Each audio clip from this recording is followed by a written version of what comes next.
Hey, it's the Maryland Crabs coming to you, oddly enough, on a Friday. This is John Fernay and Tim Hamilton here, and it's Veterans Day, and we thought it was a day to do something special. So what did we do, Tim? Or what did you do, actually? I was eating at Sinfran Terrace, and you were busy. I had an egg salad sandwich on the way over to see Mr. William Keyes. And Mr. Keyes is a veteran, 95-year-old veteran of World War II, and he lives about 2 blocks down from me in the community of Arundel on the Bay. And he's really a revered part of Arundel on the Bay, and it was absolutely amazing. As we go into it, we've already recorded this, but you'll hear I'm doing it live at a museum that he's built in his garage, which is absolutely amazing, and he welcomes anyone to come visit him there. But I got the idea when I walked by him the other day and saw him raising his flag, as he does every day, and wearing his World War II veteran cap. And I got to talking to him, and he just has an amazing number of stories about World War II. And he self-published a book that I actually read the night before, last night, that when I interviewed him. And I wanted to go in alone just because I didn't want to overwhelm him. But I mean, he's just sharp as hell. Just razor sharp. He's hilarious. He reminds me of my grandfather, but he graciously let me sit down with him, and I'm probably going to do some more with him in the future. But we wanted to kind of try this out, something that's kind of non-political. It's a fun one, and he had a lot of great stories. Well, we had talked about also doing oddball things as opposed to political, but newsy stuff like that. We talked about going out to restaurants and just doing some fun things. And I think this is certainly a poignant one and a fun one. Yeah, so let's listen. And here's, without further ado, Mr. Keyes. Well, Mr. Keyes, thank you very much for having me here today. Oh, that's quite all right. I want to describe what I'm seeing to the listeners right now. So Mr. Keyes is my neighbor, and he's been my neighbor for about 18 years now. He's a couple blocks down, and he's famous. He's a beloved in the neighborhood. He's a treasure in our neighborhood, if it were. And he actually has a detached garage that's to the left side of his house. And in that garage, which is about 20 by 20, and I'm sitting in it right now, it's furnished. And it is, I can only describe it as a museum. It's absolutely amazing. I'm looking at everything from rifles and baseball bats and swords and sabers and Nazi and Soviet banners and helmets. Helmets, yeah. Yes, sir. And I got just posters from the Negro Leagues from the 1920s and 30s.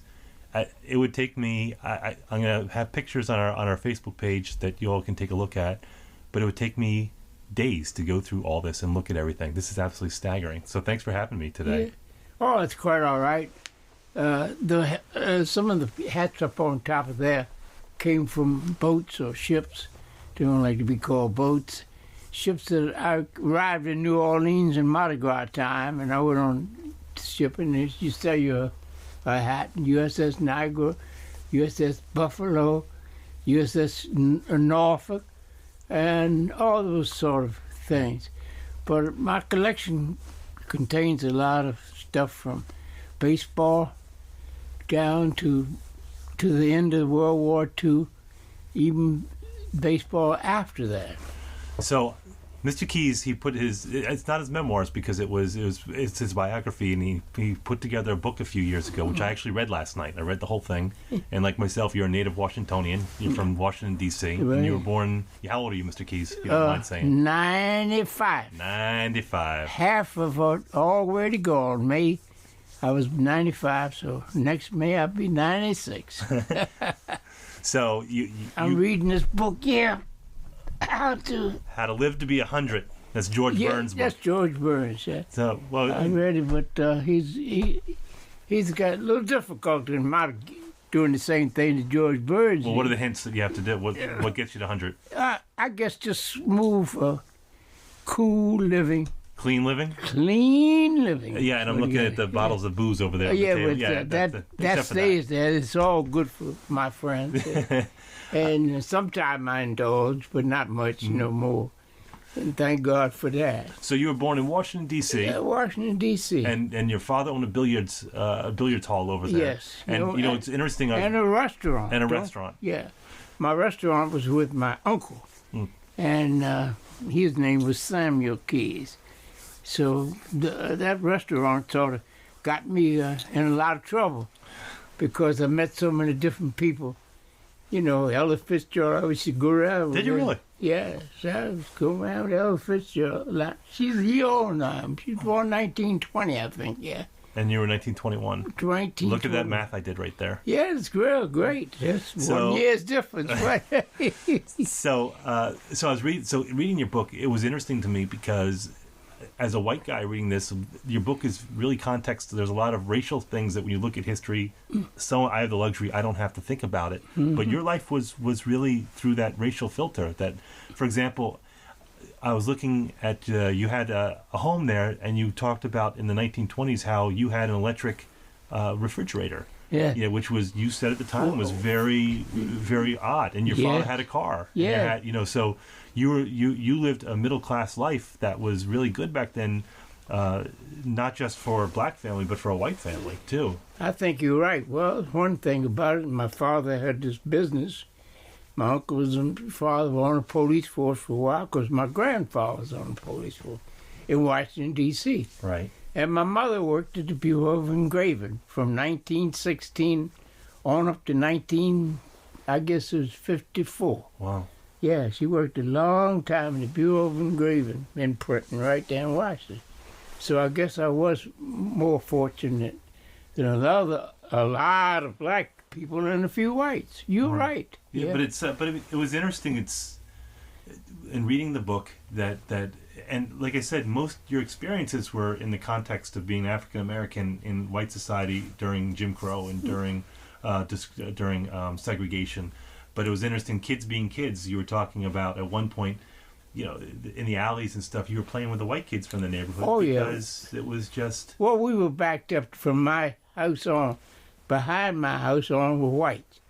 And the Where did house, you live, for the listeners? Yeah, 1300 block of Florida Avenue. And that was the Northwest. dividing line between Whites, DC well, and black Florida DC? Avenue was a sort of dividing line. Right. People hadn't acquired those places, and there was a few apartments up on 13th and 15th Street, and all that sort of stuff, But we lived in Washington, such a compact life that white society was the same as black society, whatever you want to have it.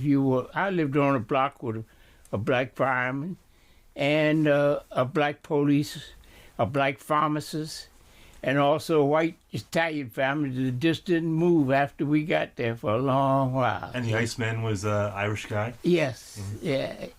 And we used to have the man to come around with a lot of things that you don't think of now. We had lanterns in our streets, gas lights. Right. And the man had to set them. He's a lamplighter. Lamplighter. He came around and lighted them up in the night and come around and blow them out in the day. Now tell the story. I like the part about the watermelon.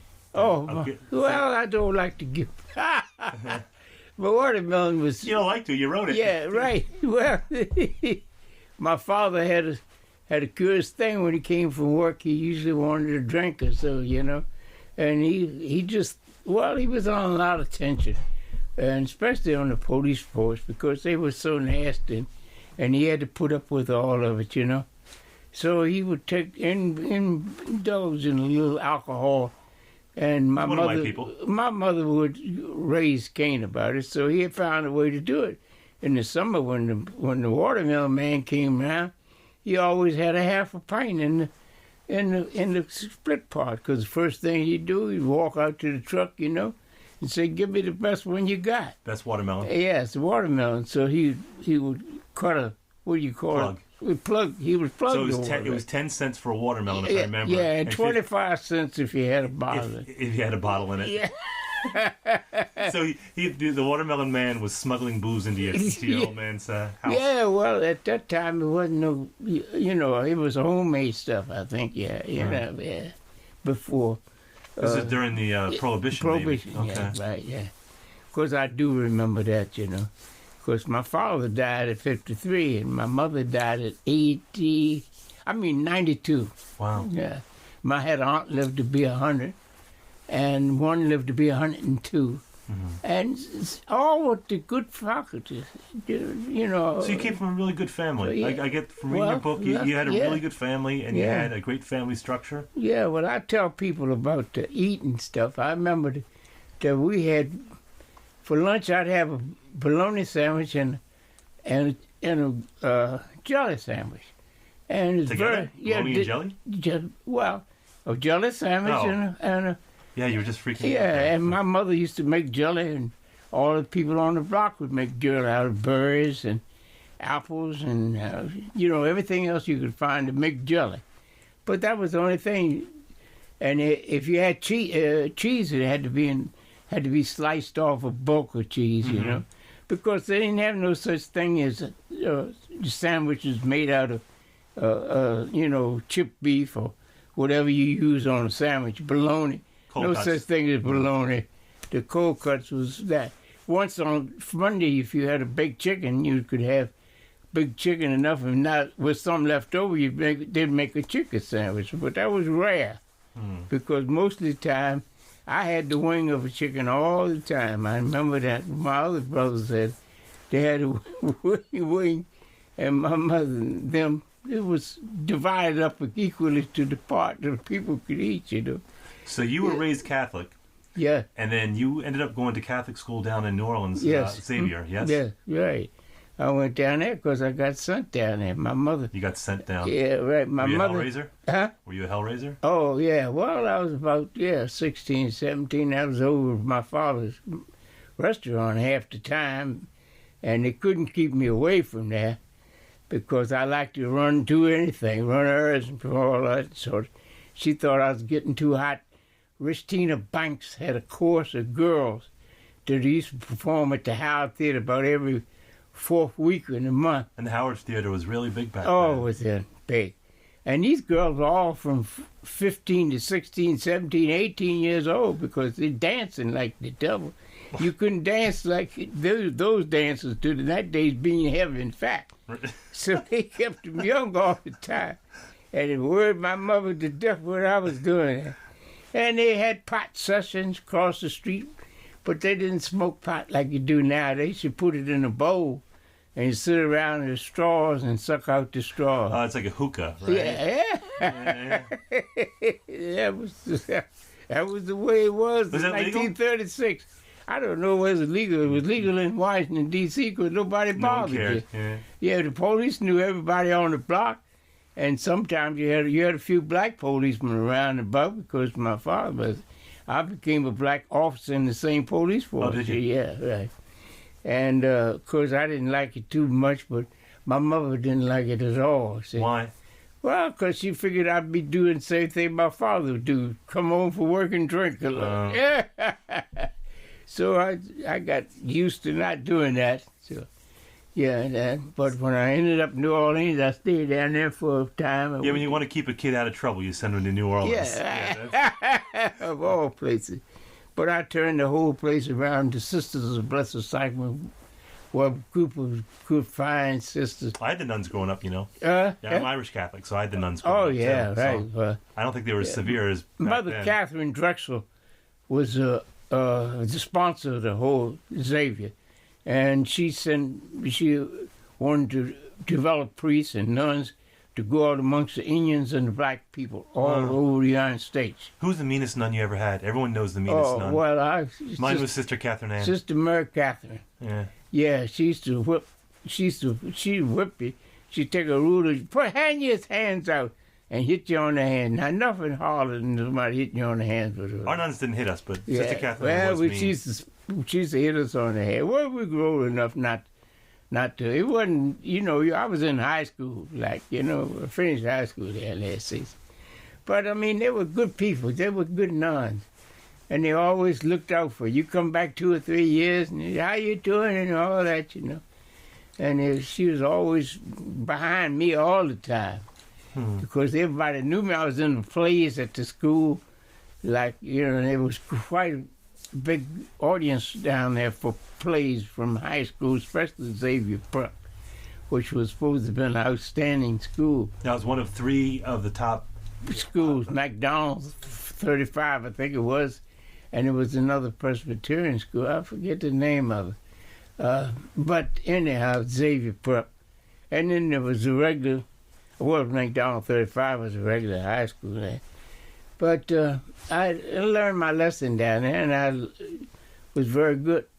So you straightened out. Your mom was right. Oh, yeah. It straightened me out for a time being, anyhow. So you come back from New Orleans. Yeah, you come back to D.C. Yes, came back from And D.C. what are you doing then? Well, I got on the police force in 1942. I came back in 1941, and came. So the war's on. Not here. Not here, yeah. Yeah, but the war had started. So they were hiring in the Navy Yard, and I got a job in the Navy Yard. I thought I'd get a job there to keep from getting in the Army, see? Right. But I was supposed to have been an apprentice, but I didn't. Apprentice. Apprentice, yeah. That's apprentice, machinist apprentice. Right. But they took some of the black who passed. You had to pass a test, you see, and there's some blacks that passed the test. They put them in other jobs, and I was a helper, and the helpers did different things. And I worked in the foundry for a while. That's what, is that welding, or is that? Or that's not welding. That's foundry is where they made all the steel, Gotcha. And they had two giant Navy Yard in Washington D. Had this gigantic places that they would make steel out of different things, and it was a job. And you had to load the furnace up with coal, see, and it would take four or five men to take it and roll it on a thing and put it in the furnace. It was on a long stretch, like you would have two men across, and you'd have a pole that you put the stuff on, and you put it in and you dip the stuff, and the heat would sounds like hot, it was dirty, really hot. work. You had a lot of stuff to keep from that. But it was a driving job, but it was good. You'd go in there weighing 180, come out there weighing 170, which is quite possible. You lose 3 or 4 pounds. Did you like it, or was it just a job? Well, it's a job, but I liked all the jobs that I ever been on, You a hard worker? You were always a hard worker? No, not a hard worker, but a slick worker. You weren't smart. Yeah, I was slick about my working thing. And, it just was that. Yeah, so things just developed, and I got called for the Army in 1943. So drafted. Yeah, was drafted. So where do you go after you get drafted? Well, I went to Breckenridge, to Virginia down there, some camp down Breckenridge? there. No, Breckenridge, Kentucky later. Oh, gotcha. And then I went to, and then later on I went to Fort Huachuca, Arizona. And I came back from there, but I was always getting, or my records were getting filed up or something. I filed up, I guess it was. And they would switch me to different places. So I enjoyed it. They're moving you around a lot. Yeah, right. And And this was after basic training. Yeah, I had basic camp, Camp Lee, Virginia, I think it was, yeah. And Camp Breckenridge, Kentucky, I was there for a while. And I was in Florida, in Florida. When you get 95, sometimes you can remember certain things, and sometimes dates and people are faded away. Then all of a sudden you remember what you missed a little time before. That seemed complicated, but you reach that stage if you get 95. You're doing great. Yeah, right. Yeah. So, things developed in the Army. I was in the Service Corps, and but while I was in the Service Corps, and what's the Service Corps do? Well, ammunition. We were supposed to haul ammunition Gotcha. and especially for the tanks. And so all supply lines. Yeah. And so that's how I got with the 760. They needed a gunner for that after we got overseas, and they lost a lot. All right, so you went overseas. So where are you now? Yeah, I went from Breckenridge, from New York. We left from New York, and we arrived overseas right after the Battle of the Bulge. So 1944. Yeah, 1944. Yeah, and I was in the same outfit, 43, 41. Quartermaster Corps, and we went from there with the 761st Army, which I transferred. I was a 50 caliber man. I loved the 50 caliber, and I perfected. I could take it apart and put it together anytime. That's a picture of it right over there with the 50 caliber. Oh, wow. So I'm going to get a picture of this. 50. So I'm looking at a picture of a very young Mr. Keys standing over a 50 caliber weapon with the bandoliers of ammunition. Right. You look tough. Yeah, well, I don't know. I was tough, but I wasn't dumb. And you see, you got leggings on at that picture. Right. Later on, we got boots, you know? Yeah, you see, them leggings were hard to put on. And if you were her, you'd get them laced up wrong, and they'd hang just like things, man. You had to be careful all the time with leggings, you know? Now, where are you in this picture? I think that picture is in England. England. Yeah. And in England, we had the best time of our lives because we were in a place called Christ Church Christ or something.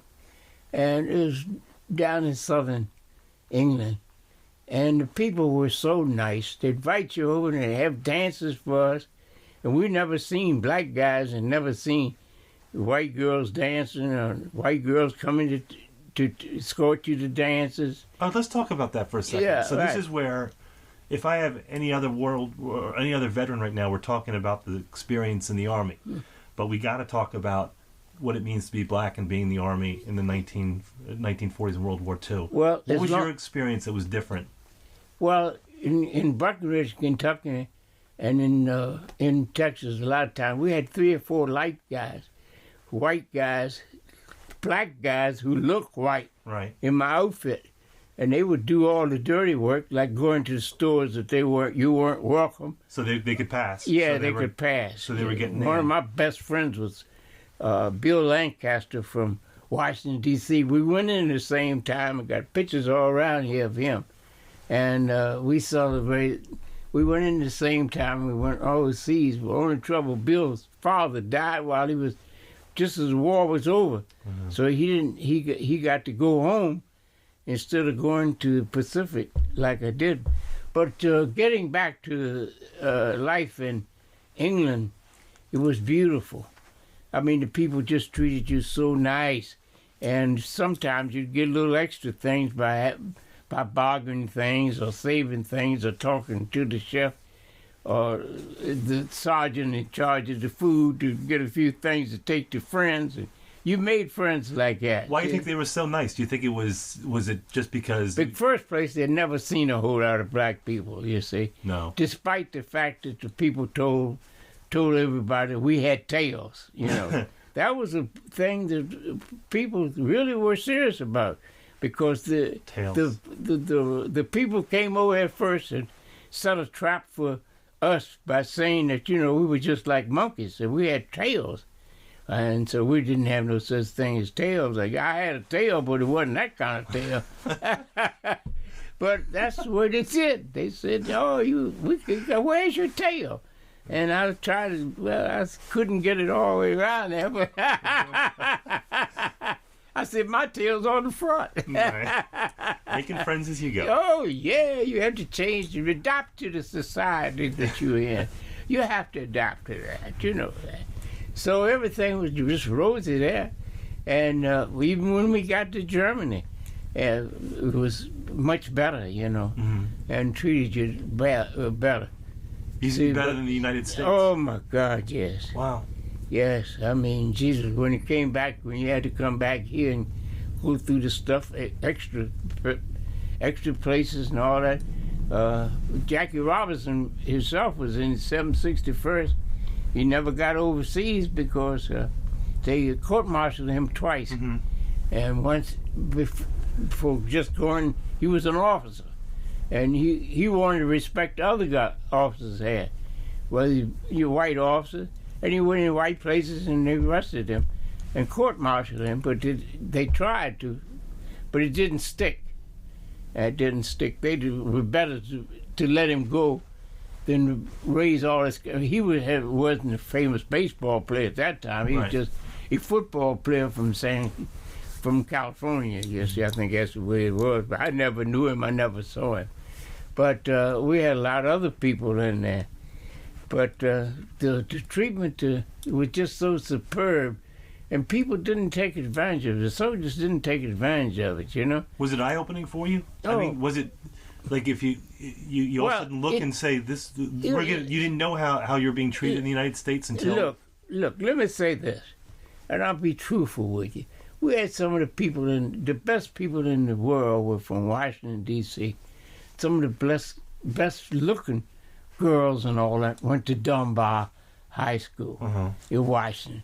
And some of them were just as fair and white as any white person could be. I mean, and you had colored things there, nice-looking black girls. They were just all nice-looking because they know how to dress and how to conform to the white society. Right. See, as blacks, one thing, follow the whites in this society. They weren't like the Indians. The Indians didn't adapt to the white society, so therefore they sort of went off stage. You see what I mean?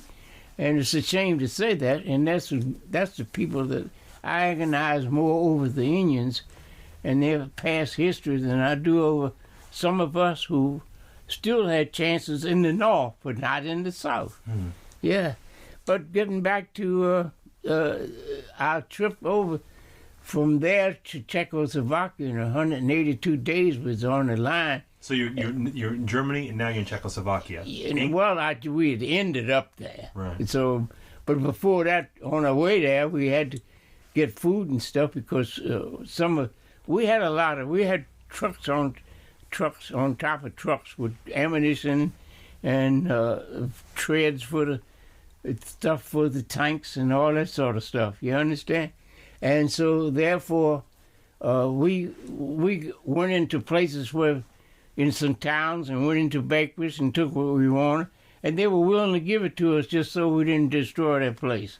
And a lot of people, they hung out white flags all around, and that means we surrender. So these are all civilians. Yeah, and the all civilians. So the columns are coming through. Yes, and they did that to all of them. But I mean, they were smart enough to know how, if the airplanes didn't blow them to hell, we weren't going to blow them because they tried to treat us as nice as you could.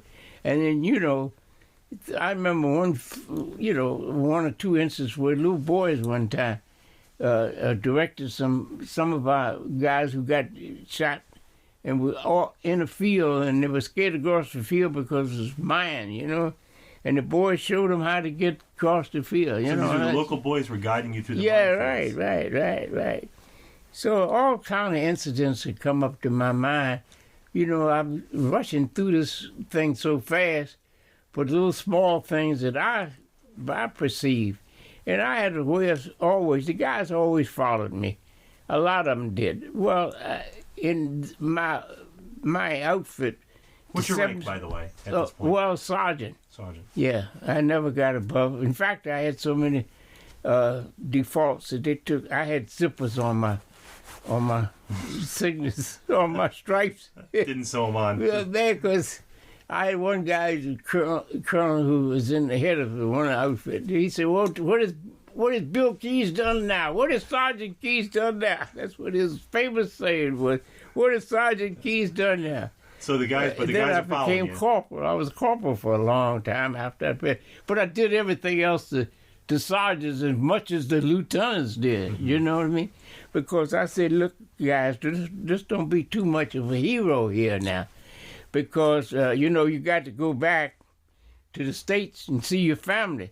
And a lot of these guys in this outfit were older than I was. They weren't younger. They were older. Mm-hmm. Because they sort of handpicked a lot of us to go to different places, and some of them were going, and a lot of them had gone to school and had a year or so of college, which, I did. So that was that.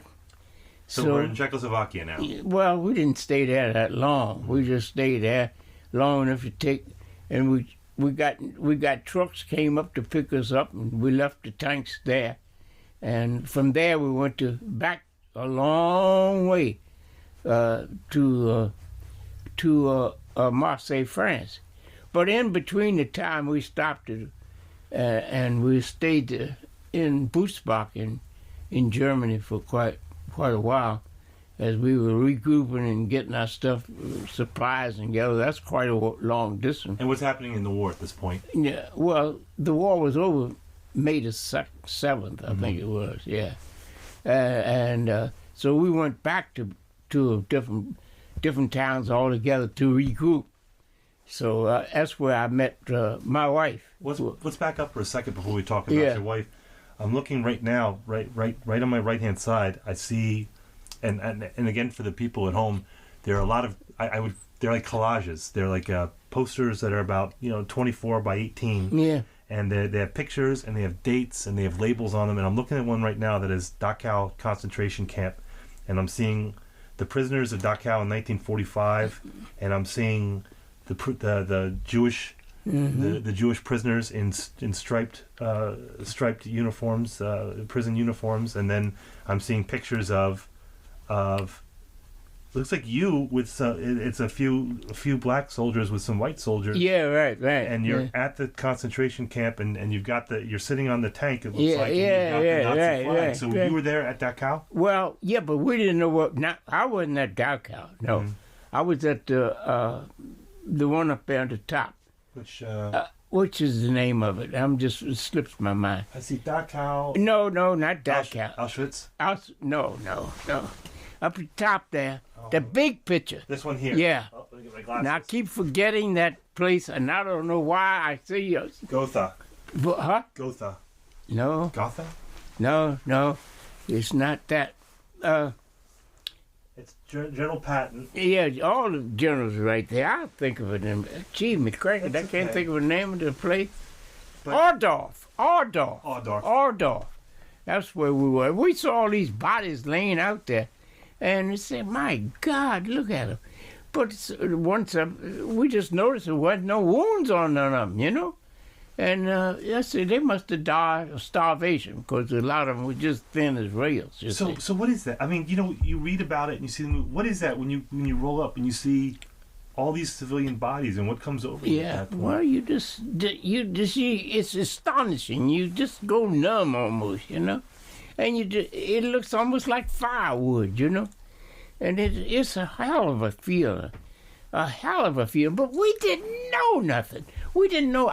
Never knew it was ovens until I got somewhere else. I came back from there, not during the war, but we left the places we didn't know. We went through Ordorf so fast, and that's the same place where all them generals met up there. There's Patton, and there's Eisenhower. There's a picture of that. They're all standing above the bodies in the wreckage. Yeah, and that was in Ordorf.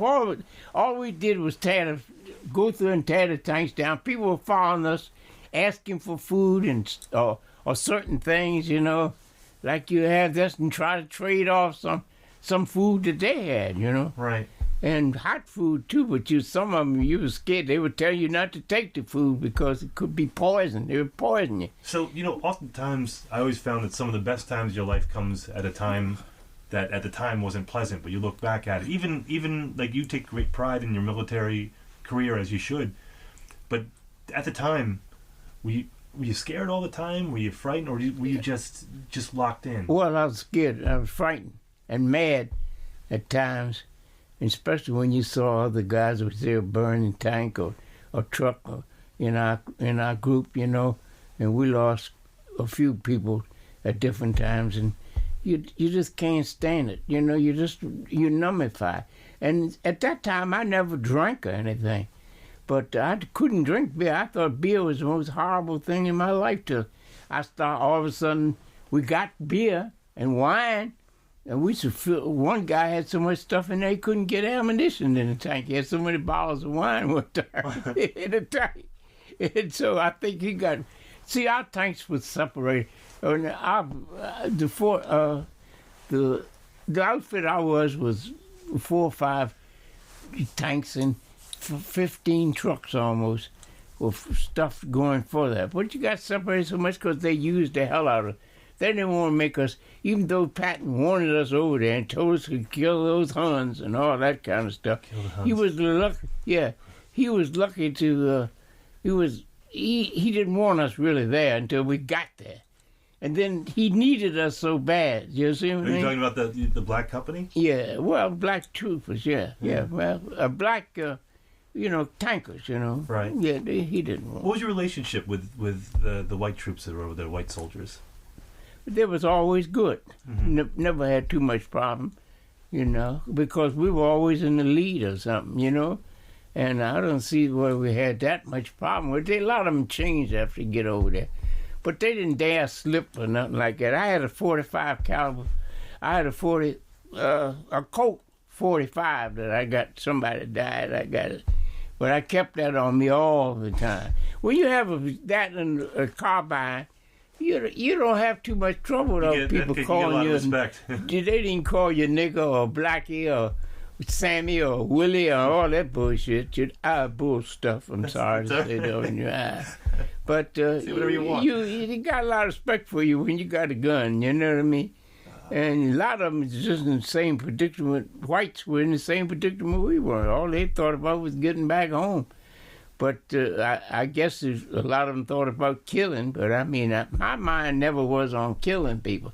And just staying alive, huh? Yeah, well, that's the main thing. I never will forget when we crossed the Rhine River. We had to get on. I was in 43, 41st quartermaster, and we got across the river first. The tanks couldn't even come over there because the platoon wasn't strong enough. That was the Rhine River.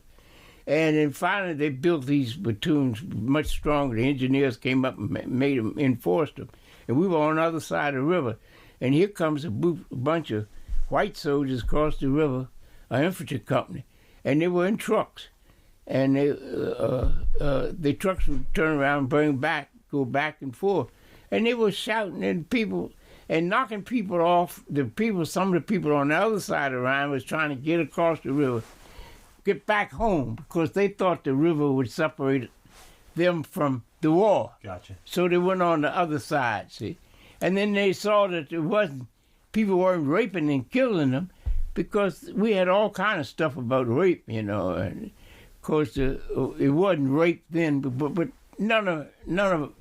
We didn't pay no attention to it because there wasn't nobody in there raping nobody. You didn't have to rape anybody. If they want to give you something, they give it to you, Food and everything else, you see. But these white soldiers were cheering and laughing because people were bobbing up in the water. They had their goats and pigs and stuff. They were walking across the bridge, whatever they valued. They always carried the pigs and stuff with them, but not goats. I don't know where I got goats from, but yeah, they had goats too, yeah. And, dogs and things like that. They were trying to get back across, but they laughed at me. I said, "This son of a bitches. I feel like shooting them for being so cruel," you know what I mean? And they were just civilians? Yeah. No, they were soldiers. Soldiers? Oh. Yeah, soldiers. White soldiers. And I'm not prejudiced against nobody, I don't think, but nevertheless, people, some people just cruel than others. You understand? We have a bunch of cruel people in all the cities we go in the United States here. You can see people just killing for the fun of it, shooting. And, ain't no fun dying, I guess, because I'm not like the Muslims that think you're going to go to heaven when you die, because I want to stay alive as long as I can. And I've been doing it for 95 years. And you got the book there to tell you how to get to 100. Yeah. Yeah, he got to be 100 years there. Okay, so we're done in Europe. So now we're off to South Pacific. Yes. My grandfather served there. Yeah, your grandfather, yeah. He was a gunner too. Yeah, we came back to Marseille, France. Okay, then we got distributed around. And my outfit was not the 761st, it was 4341 Quartermaster Corps. Mm-hmm. Back in the Quartermaster Corps, and just as we got to Marseille, they put us on these different boats and put me on a full field hospital. And that was leaving there and going to the Pacific. And so that was very necessary for them to get to the Pacific. Anyhow, they switched them from there. It was 100 nurses on the boat. This is Marseille, and we left Marseille and when we got to the Panama Canal, they dropped the atomic bomb. They had the atomic bomb was dropped right before that, before we got So there. before you got there, they Yeah, dropped the right. bomb. So they switched us around and put me on the full field hospital ship, and we kept going to the Philippines by way of New Guinea, and that was 82 days, I think it was, on the water. Wow. 82 days, Almost 64 3 months on days the or water. something. Yeah, no, it wasn't that much. It was 64 days. I'm getting my days mixed up. It's in the book. I don't know. Because I was lucky to write in the book. I had a lady, Fern. a friend of mine, Fern I know, Underdew, friends with who Fern, too. lives down here too. And she helped me all the way because she worked at the Library of Congress and she could check my dates and everything else, which you need to check it. Although the most important thing in my life has been keeping a diary. And I still keep a diary. Do you really? Yes.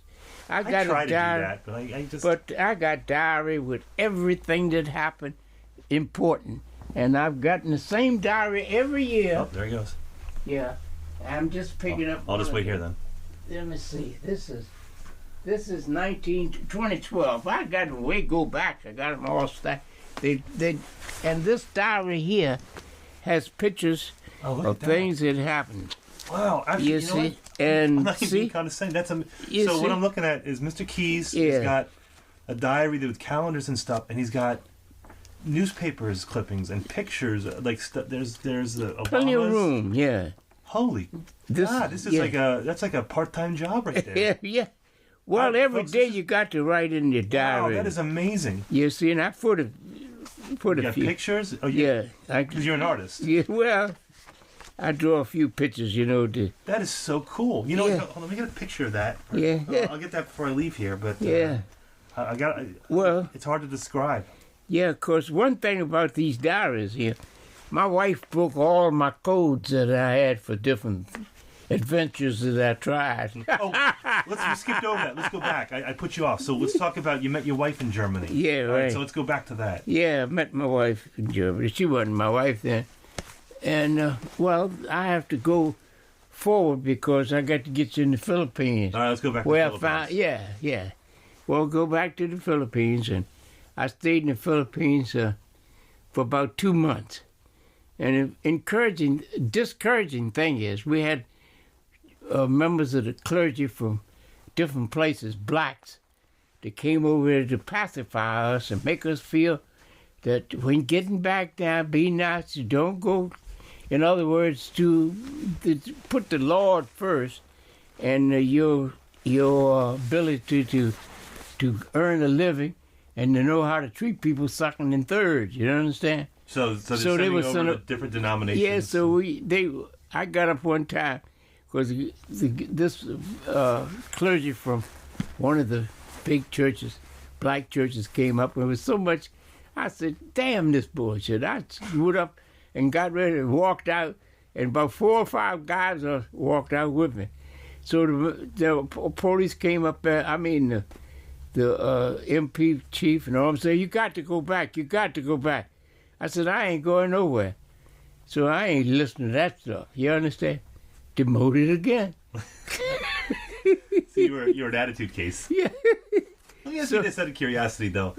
I listened to some interviews recently with. I love comedy, so I was listening to recent interviews with Mel Brooks and Fascinating too. Carl Reiner.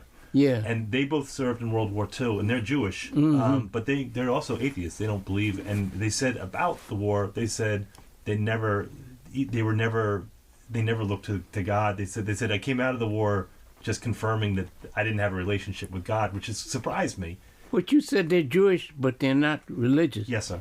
Well, they're not Jews then, are they? I don't know. It's I'm Catholic, but I don't practice. Yeah, but culturally, well, I I'm came up Catholic, that too. way. Yeah. But I mean, during the war, did you feel like? Did you look to God? Did you look to religion to kind of get you through? No, it? I didn't. I don't know why. It's funny because I did hear that. More. Yeah, but I respected the Catholic Church, and everywhere I went into the Catholic Church and always gave a donation or something to Catholic. And one You're covering time, your bases. when we was in, we were in England, I think. No, it wasn't. It was France. For a short while, we was in France.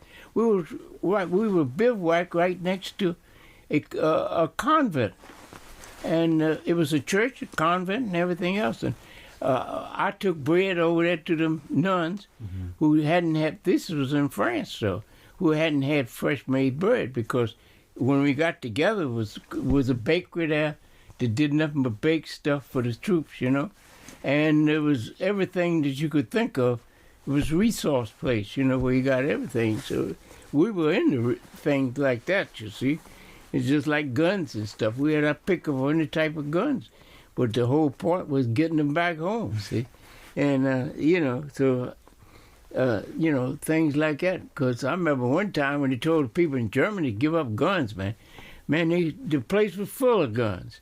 Because they followed orders right down, because Hitler had gotten them to follow orders. And they followed our orders pretty well, too. Because they bought everything, treasured things to put in. They had stockpile of stuff big as this 2 rooms with stuff in one or 2 places. But getting back to Philippines. We keep coming back to the Philippines. Yeah.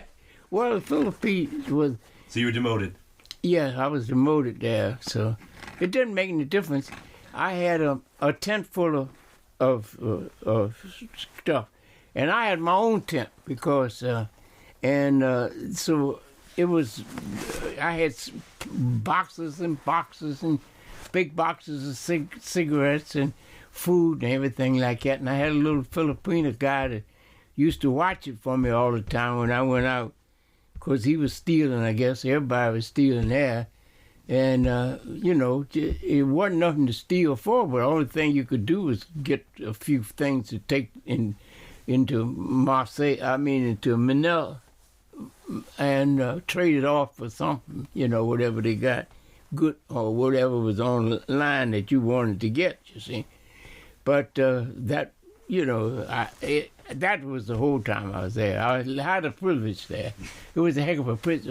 Why I got that job was that I met my cousin Bert, brother, who was an officer in the Army. This time now we got black officers.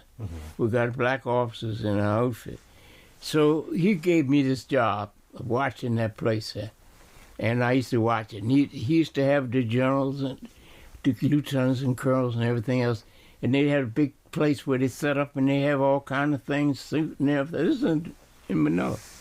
So therefore he made a little money and I made money, man. I had plenty of money. And I still had to go home, which I lost a lot of it on the ship, gambling, shooting What was craps. your game of craps? Yeah, that's what they was doing, man. I had smart enough to save about $300 or $400, which is a lot of money there. Right. But when I left Manila, I had about $1,100 or something like that. So it was a lot of money in 1945. But So if you had a shorter boat trip, you would have been covered. yeah, I've been better. But that was quite a trip from Manila to Southern California. So you're San Diego. Yeah, that's the place where. So now we're back stateside. Yeah, and we saw a couple guys that were in the Army, movie stars. I was trying to think of this big brute man who became a good movie star. There's a lot of them because we were in St. Anne's. Mm-hmm. Santa Ana, I think it is. Oh, yeah. Santa Ana. Yeah. That's where we were. Between San Diego and Los Angeles. Yeah, somewhere like that, yeah. So then we got back there, and I got dengue fever over there. And that's a fever, man. You feel like you're dead. Something like, not yellow jaundice. So it's like malaria? Yeah. Close to it? And I had yellow jaundice, too. So I got sick in California. So my main thing was to get out the Army. And at that time, I had 2 children, was married. So I had good thing to go back. So we took the trip from Santa Ana to Chicago by train. And I had a chance to sleep on that train for 2 days, I think it was, 2 or 3 days, and got food, but the guys on the train were very good to me. I hardly knew any of them, you know what I mean? Right. And because each person was functioning, getting back differently. See, I lost all my friends, And so we got to Chicago. I was so sick I could hardly move, so they wanted to put me in the hospital, and I got my papers now, and I snatched my papers and got on a train going to Washington, D.C. But it got off. I got so sick they put me off at Fort Camp Meade, which was good. Close. Yeah, close to home. See? Within 30 And miles, I could hardly 10 miles. wait to call my parents, and my mother, and my father was dead, my stepfather, and my, that's all. They had a car, so they got out to Fort Meade to see me, 2 or 3 times. And then Oh, so other you people. were staying at Fort Meade? I at the stayed time. there from, I think, about 2 months. Wow. Yeah, because I went down, You just wanted to get I was home. down 160 pounds, and I never got too much above that after you're- yeah, you're- that. Because I was 180 then. Yeah, I'm looking at this picture. You were a big guy. Yeah, Wow, look at you. yeah. So then everything, the funny part about it, I got out the Army May the 2nd, because May the 1st, that was my birthday.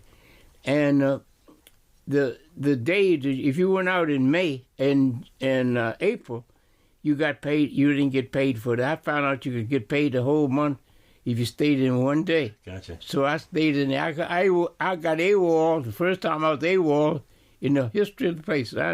So everybody was like, hey, fellas I didn't know, but everybody said, what happened to you? You didn't make it back. I said, oh, no. So I didn't follow the procedure going through the line and all that, because I found out you get paid for the whole day. So I stayed the extra day. The whole month. Yeah, got paid for the whole month. That's one of the little things I did, a whole lot of times, And after that, it was back to civilian life, huh? Back to civilian life, yeah. In 19, and I had a job in the Navy Yard at the time. I got it. No, that was before I went to the service. Yeah, no. Well, I came back working for the family, and the business, which we eventually, the building was sold, and our time was up there, so we had to leave that. And later on is when I started school. I didn't start school till about a year after I got back. On the GI Bill? Yeah. No, never was on the GI Bill. Yeah, I didn't start. I was in school in 51. I never was on the GI Bill. I missed the GI Bill by a year, so yeah, because you're supposed to start right away. Or Oh, gotcha. Yeah. Oh, so there's a time limit to that. Yeah, gotcha. yeah. Mm-hmm.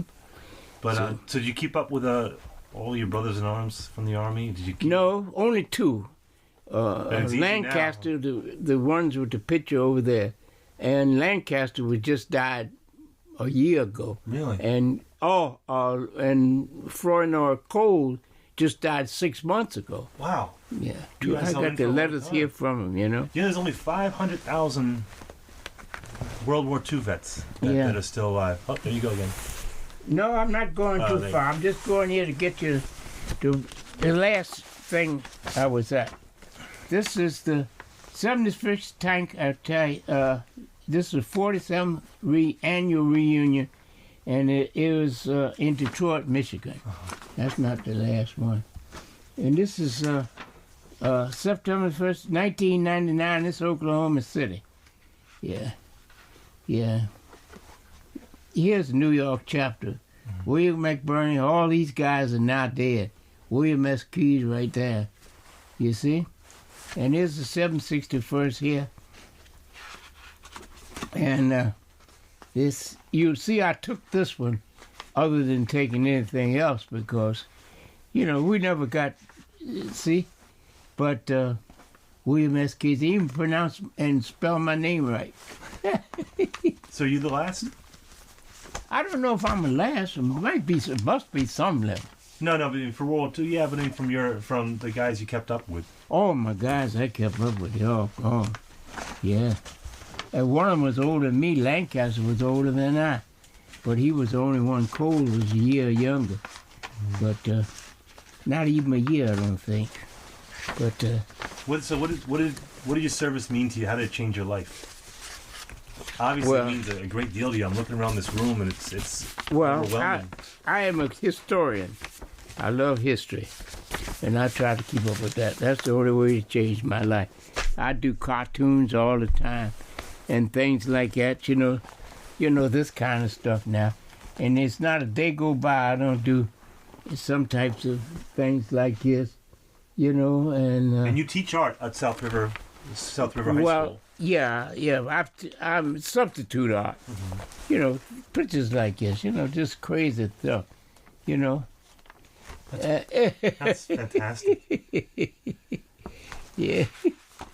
So, you know, but I love art.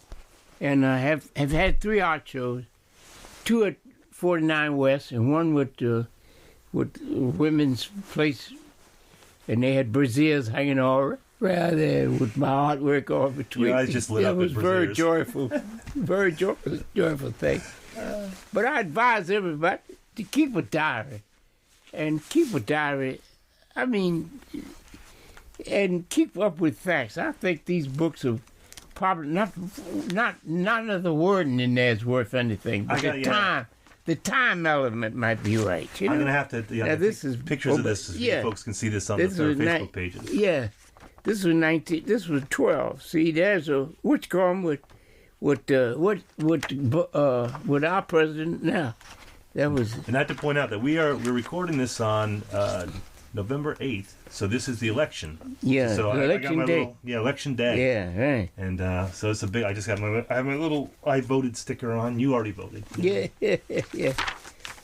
God, let me get a picture of that. That's amazing. What? Your diary there. Yeah. That's awesome.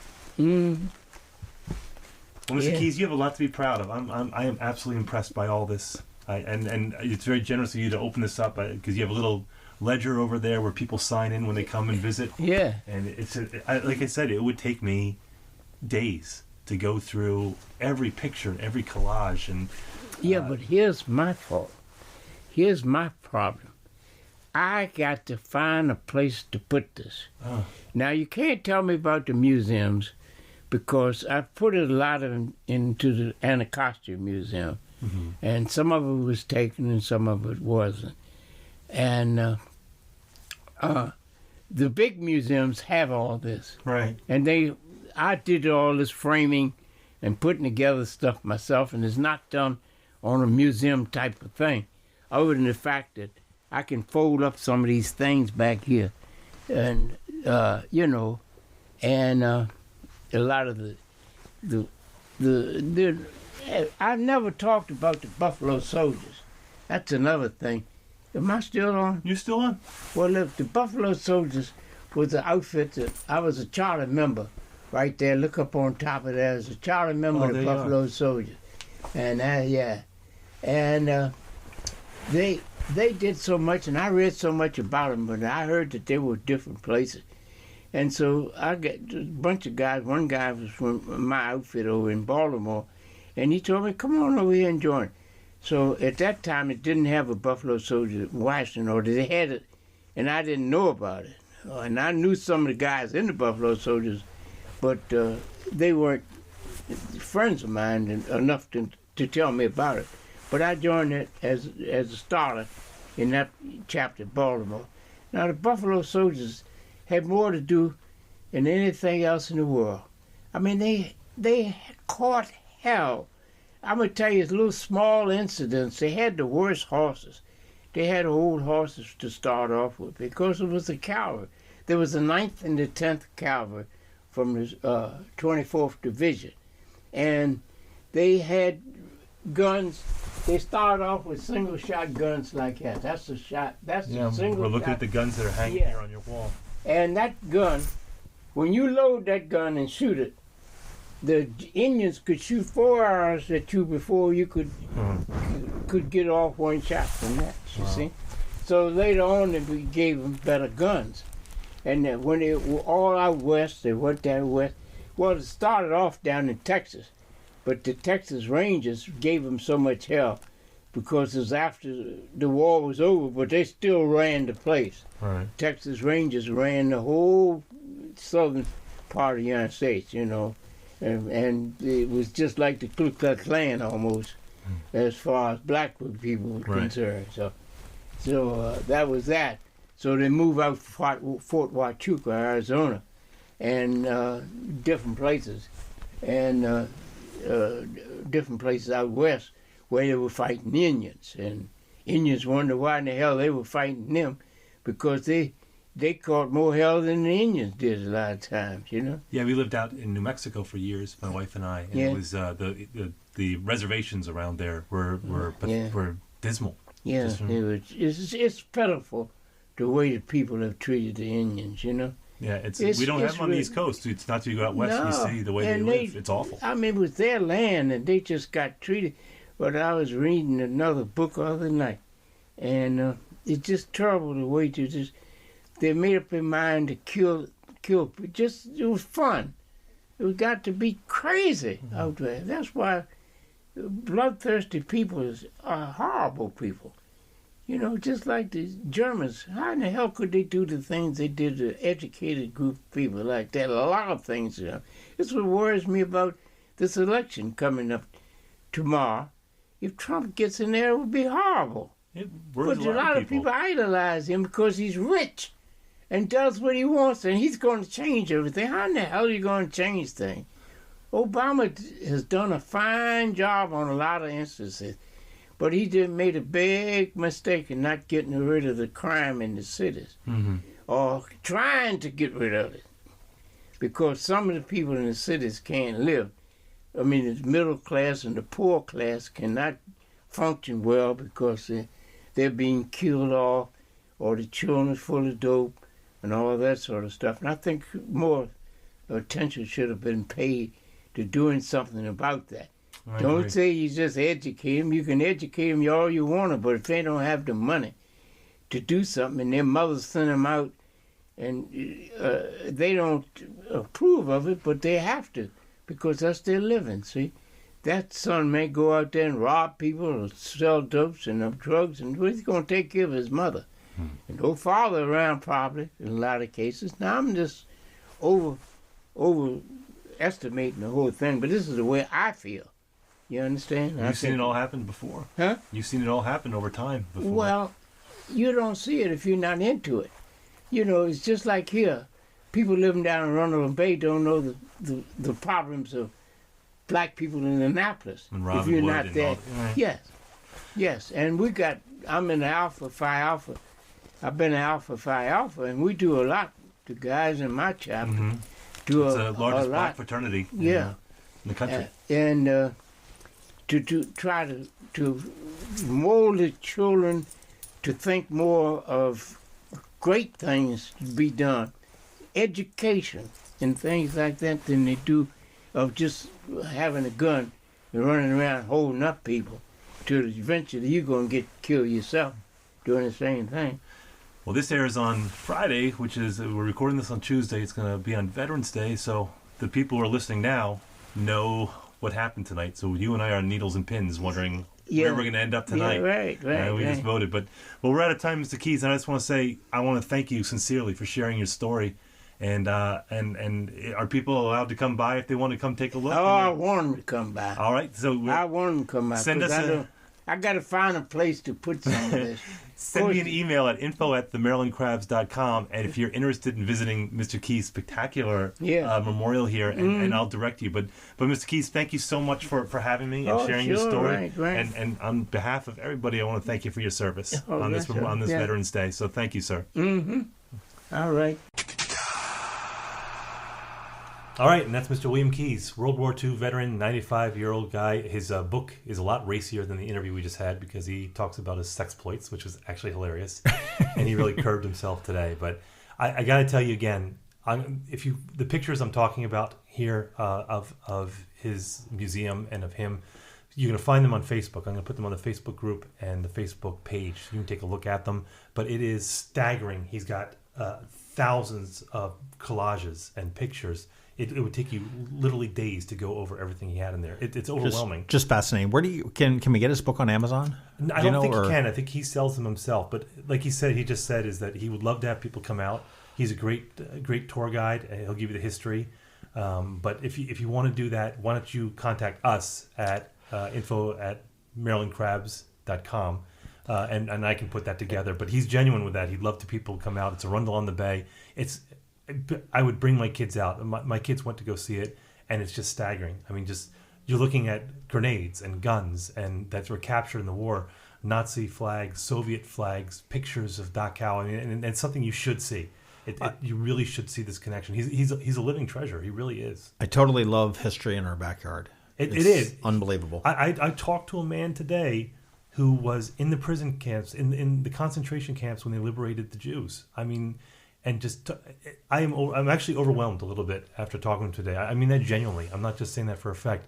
I at the end of it, I felt like myself kind of tearing up because here's a guy you see Saving Private Ryan, you see Kelly's here, you see all these movies, and here's a guy who actually lived it. The big screen is way different. My father served in World War II. I salute him. I certainly salute Mr. Keyes. And this is a generation that's going to be gone very shortly. And here's something he didn't want to point out. He's a history buff, but and it's in his book, so I don't feel bad about saying this. His grandfathers were white, and his grandfathers are white, and his one grandfather. Remember, he was born in 1921. His one grandfather was an officer, Confederate officer in the Civil War. Wow. So his grandfather was a Confederate officer. Wow. But it's amazing. So I met a man today whose grandfather fought in the Civil War. Unbelievable. There you have perhaps so far the most powerful podcast that the Maryland Crabs have done. And you had a treat. You had two in a row. You had the one yesterday with Gavin. You have today with Mr. Keyes. So two we're not going to even charge you extra for it. That's free, my friends. Well, salute a veteran today. Salute them every day, actually. They do an awful lot for us. Follow us at MD Crabs Podcast on Twitter. Like our Facebook page and join our Facebook group. You can look at our website at themarylandcrabs.com. Email us. Give us some suggestions at info@themarylandcrabs.com. And we will see you next week. And we might have a very special guest next week. We're trying to work it out. Or we might not. Tune in. All right. Thanks, folks.